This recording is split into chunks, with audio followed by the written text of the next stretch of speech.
Where's the flashlight? Oh no. Astaghfirullah, bro. That was like I'll a stop. I'll stop that. yeah, bro. Already, this is crazy. This alone is pretty. You look like my sleep paralysis demon. We're gonna go into what makes a good horror movie. Yeah. So I thought it would be kind of fun for this episode to like, I'll throw up a little like checklist, right? And if you check every box on this checklist, you have a solid, good horror movie. The first Yeah, one. first thing we have is the aspect of imagination in a horror movie. Yeah. So like the concept of leaving certain things up to the viewer's imagination. Your imagination can come up with things that are way scarier than any animating team can come up with, right? So Mhm. like Insidious was a great horror movie. Yeah, Started out like, bro, you remember the drawing scene and all that, like, yeah, yeah, it man. actually creeped out because you were like, what is this thing? Like, you don't know what's after them, and you're like, your mind is just trying to like fill in the blanks, like what's going on, and you just come up with all like these explanations and trying to figure out what it is. And then the second they show it, it's like this like screwed up, twisted version of like a. It looks like Elmo and Darth Maul had like some sort of inbred child. It's disgusting. It didn't like it was just funny more than it was scary. You know, it's like that old saying, less is more, right? Like here, for example, real life scenario, right? You're up Mhm. at 3 a.m., right? You just watched a Yeah, horror movie, right? You're scared and you hear the AC turn on or something like that, like some kind of noise. Your yeah, mind is gonna be like, there's some kind of like monster out there, right? You're gonna yeah. think of every horrible possibility before you get to that conclusion that, oh, it's probably just the AC, right? So when someone's scared, their imagination is already working against them. If you can take advantage of that as the director, that's solid right there. You got something really scary. But just to recap, imagination, it's something that is really out of your control. It's a really good tool to use, and a lot more horror movies should implement it because it can be very impactful. So, first box is imagination. Next one we'll be going into is distress. Yeah, distress. So this is another thing. Like I forgot the name of that movie, but it was that Japanese movie with the girl. In that scene, it's the woman, and I think she's a ghost, and she's just walking slowly towards the character, and he's just like scared out of his mind, and she's not even doing anything too crazy. She's just walking slowly to that person. There's no special effects.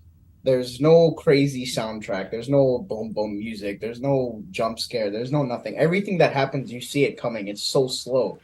But there's Yeah, something about what's happening that is genuinely just so freaking uncomfortable to watch. That's true horror. True horror is not jumping because you caught me off guard.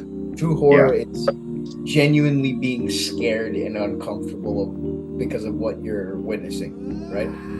For distress, key concept is shoot to make your audience uncomfortable, and not uncomfortable in the sense that they're waiting for a jump scare, but because what's happening is genuinely just uncomfortable to watch.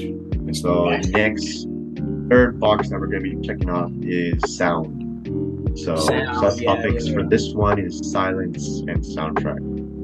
I feel like a mistake a lot of horror movies make is they'll have like a bunch of like music going on, right? It's a lot more creepy and uncomfortable to put something creepy and scary out there and then just let it sit there in silence and just let your audience try to figure out what just happened. Silence, it's a good tool because it makes you very stressed out. You're Yeah. expecting something very big to happen, but that stress is just within you, and it just never goes away. Because I think when that big sound happens, you have a relief in a way. Like, oh, it happened, so now I can get over it. Exactly. Yeah, because as soon as the jump scare happened, you're like, okay, Okay, it's over. I can it's get over over. it now. Yeah, Yeah. but staying with it and just letting it flow, it works so well. I feel like a Yeah. good example for me, the first one that comes to my mind is Get Out. Dude, that one scene where the maid starts crying, Oh yeah.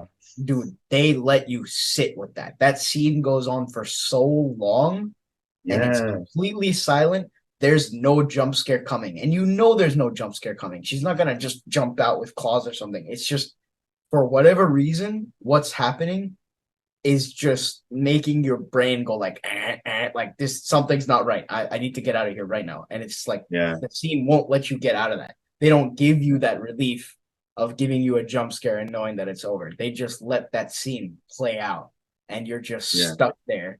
yeah. So I wanted to bring up the movie called It Follows. Like, dude, that scene where that tall dude just walks out of the darkness and into the hall, like out of the hallway, dude. Like, you don't see that coming, man. And that's another great example because if I remember correctly, I don't want to get this wrong, but I'm pretty sure the first second that dude walks out, there's no music. It's just silent. Yeah, It's okay. it just Walks happens out. all of a suddenly. Like, you don't He's see it just coming at all.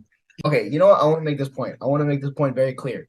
When that dude walks through the door, and there's no music and there's no crazy reaction that tells you you're scared for those 3 seconds that you just see a dude walking through and your mind doesn't know what to make of it, you don't know if it's right or wrong.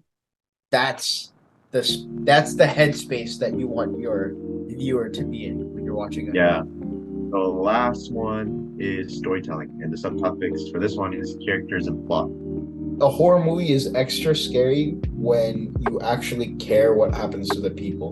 And the Yeah. only way you're gonna care what happens to the people is if you like those people, right? Yeah. So you gotta make sure that the people are well-written characters. And then, when that well-written character ends up in a haunted house or something, you're like, oh shit, I don't want this person to die, and then you actually get creeped out, like, oh, what's gonna happen to this person? I like this guy, right? Okay, like It, for example, right? You have this jackass that's like bullying the kids, and then he gets eaten by the clown. You don't care. You're not scared. If anything, you're just like, okay, good. And if it happens to a character that you actually like, then you're like, oh, I think a great movie that has a good plot, it does take, although it's inspired by true events, the Zodiac Killer. It just reminds me of like when you're a kid and you're turning off the lights when you're going to sleep, and then after all the lights off, you just run upstairs. super fast. I feel like a cool way to like recap this video, take that one scene where he walks into the house, right? And we give this checklist that we just made up. We apply this scene with this checklist to show why the scene is really good. Right? First one is imagination. Imagination. So, Yeah, so first things first, you walk into the house, right? Dude walks into the house. Already you're in uncharted territory, right? You don't know who lives in this house. It's kind of dark downstairs. When he goes downstairs, you don't know what could happen. Less is more, right? They're leaving enough up to the viewer's imagination because you see this dude, you don't know who he is, you don't know what he's capable of. There's no special effects. He's not chasing the guy around with the knife. Leaving stuff up to the viewer's imagination to not know exactly what's going on makes this scene so much scarier. So, first part, checklist, imagination. They got that down, right? Second thing was, what was it? distress. So yeah, he brings him down. He brings Jake down to the basement, and then he hears footsteps, like upstairs, and then he asks the guy, Are you sure there's nobody else in the house? and he's like, "Would you like to go up and check? You're more than welcome to." And dude, that's just so creepy, It just And he realizes something's off, and you as an audience realize with the character that, oh, I could potentially be in this house with the killer. Immediately, this guy starts sweating bullets, and he's like, I need to get out of here right now. And if that doesn't create distress, I don't know what does. So distress, that's checked. Third thing was sound, right? Sound was the third one.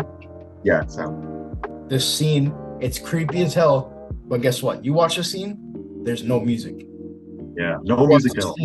It's silent. It's dead Yeah. silent. Whatever's going on, it's just you and what's happening. There's no rinky-dink special effects. There's no crazy soundtrack. There's no jump scare. It's just you're just seeing this raw, what's happening, and it's silent, and it lets you sit with that.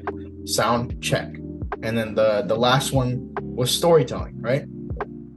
You're interested in who the Zodiac is. You've been watching this movie. You're super invested to see who is the Zodiac, right?